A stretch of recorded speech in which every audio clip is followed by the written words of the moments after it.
Beberapa orang Farisi dan guru-guru Taurat dari Yerusalem datang kepada Yesus. Mereka bertanya kepada Yesus, "Mengapa pengikut-pengikutmu tidak mematuhi peraturan nenek moyang kita? Mereka tidak mencuci tangan sebelum makan."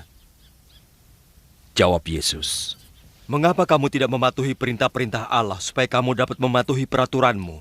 Allah berkata, hormatilah ayah dan ibumu. Yang mengatakan hal yang buruk kepada ayahnya atau ibunya, maka ia harus dibunuh. Tapi kamu katakan orang boleh berkata kepada ayahnya atau ibunya, aku punya sesuatu yang dapat menolongmu, tapi tidak kupakai, aku akan memberikannya kepada Allah. Kamu ajarkan mereka untuk tidak menghormati ayah dan ibunya. Kamu berpikir lebih penting mematuhi peraturan yang mereka miliki daripada hukum Allah. Kamu orang-orang munafik.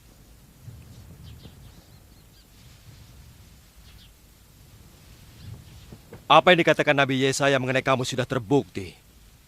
Bangsa ini memuliakan aku dengan bibirnya. Percuma mereka beribadat padaku padahal hatinya jauh dari aku. Sedangkan ajaran yang mereka ajarkan adalah perintah manusia.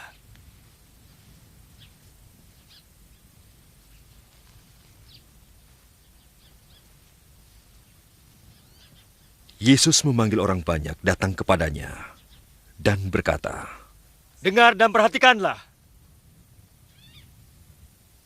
Yang membuat seseorang najis bukanlah yang masuk ke dalam mulut,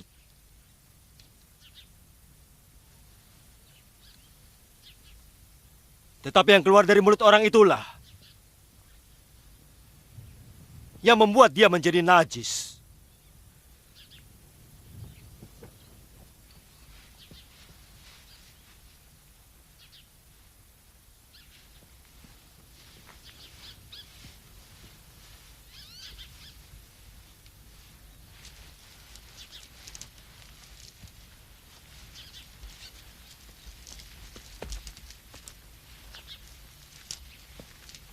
Kemudian pengikut Yesus datang kepada Yesus dan berkata, Apakah engkau tahu orang Farisi marah karena perkataanmu? Jawab Yesus, Setiap tumbuhan yang ditanam oleh Bapakku di surga akan dicabut sampai ke akarnya.